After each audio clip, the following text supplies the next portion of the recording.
Halo teman-teman semua, kenalin aku Intan Palupi Galubidul Salsabila, boleh teman-teman panggil Intan. Aku salah satu mahasiswa ilmu komunikasi di Fakultas Ilmu Sosial dan Ilmu Politik di UNSUR. Nah, pada kesempatan kali ini aku ingin membahas sebuah buku motivasi ataupun sebuah motivasi dan ajaran filosofi yang membuat aku ini bisa bertahan hidup mungkin ya, sampai sekarang.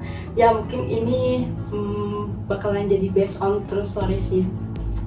Itu ada filosofi stoicisme atau mungkin dalam bahasa lainnya stoicisme atau mungkin dalam bahasa Yunaninya stoa. Filosofi ini datang dari Yunani Romawi kuno pada 2300 tahun yang lalu. Filosofi ini mungkin diangkat oleh beberapa kekaisaran Romawi kuno. Yang paling terkenal ada Marcus Aurelius. Dan selain itu ada Seneca, ada juga budak ataupun orang-orang yang memang dari dasar juga yang menganut filosofi ini.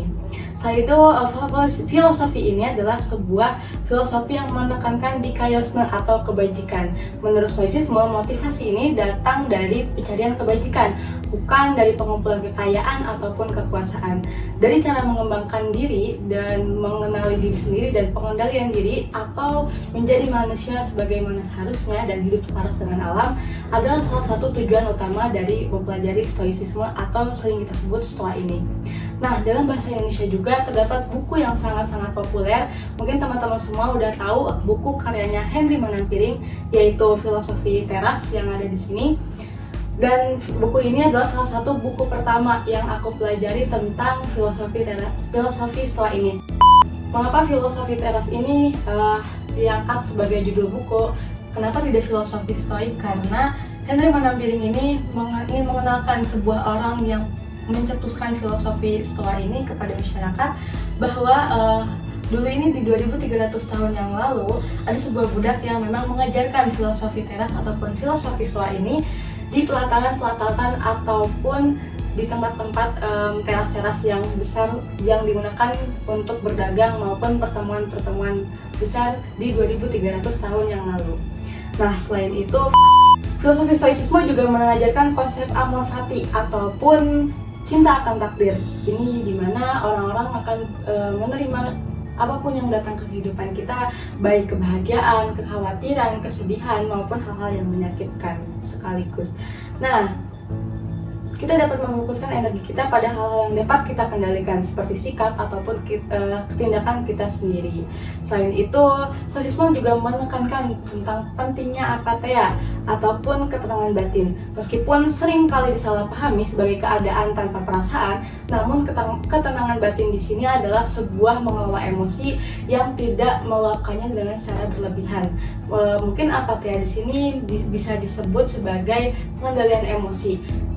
Meskipun banyak emosi-emosi negatif yang datang ataupun kebahagiaan yang berlebihan yang datang, para penganut filosofi teras ini dapat memiliki ketenangan batin ataupun hidup tanpa perasaan yang memang dia tuh terbebas dari hawa nafsu, terbebas dari perasaan buruk, terbebas dari hal-hal yang memang mungkin menyakitkan dirinya sendiri nantinya. Nah, mungkin dalam buku Filosofi Teras ini juga diajarkan bagaimana sih kita cara menghadapi emosi yang sedang datang ataupun musibah ataupun kejadian-kejadian yang tidak terduga dan memang itu menyakitkan bagi kita. Jadi di buku ini ada yang namanya STAR, S-T-A-R, yaitu Stop, Thinking and Access, lalu Respond. Di mana Henry Manampiring ini menekankan ataupun mengangkat STAR ini sebagai metode ampuh yang memang mesti dipelajari untuk kehidupan sehari-hari dan dampaknya bagi kehidupan kita ini sangat-sangat menjadi lebih baik gitu dan ampuh. So, STAR itu apa sih? Mungkin dimulai dengan huruf S. Kenapa sih S? Yaitu stop. Dimana kita semua harus menghentikan apapun yang kita lakukan saat kejadian itu datang, kejadian menyakitkan ataupun sebuah musibah itu datang. Kenapa kita harus stop? Agar tidak mengeluarkan emosi-emosi negatif ataupun perbuatan yang mungkin akan menyebabkan kekerasan nantinya secara langsung, maka kita harus stop perbuatan apapun yang akan dan ingin kita lakukan ke depannya. Lalu yang kedua ada T dan A, Thinking and Access. Kita harus berpikir dan mengakses perasaan emosi kita, bagaimana sih dan apa cara yang baik untuk mengeluarkan emosi kita tersebut. Apakah kita akan membiarkannya saja atau kita hanya sebatas menanggungnya, atau kita harus melakukan tindakan yang memang pantas dia dapatkan gitu.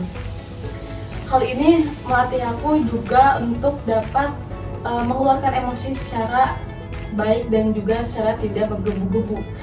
Nah, setelah itu ada urutan terakhir, lalu R, yaitu R, ataupun respon, cara ataupun waktu di mana kita mengeluarkan apa yang udah kita pikirkan tadi. Kayak mempertimbangkan kegiatan apa sih ataupun tindakan apa yang akan kita lakukan, kita keluarkan di respon ini. Dan segitu aja dari aku. Mohon maaf kalau misalkan ada penjelasan yang kurang jelas dan informasi yang kurang spesifik, mungkin teman-teman nanti boleh cari sendiri. Aku Intan dan see you teman-teman semua.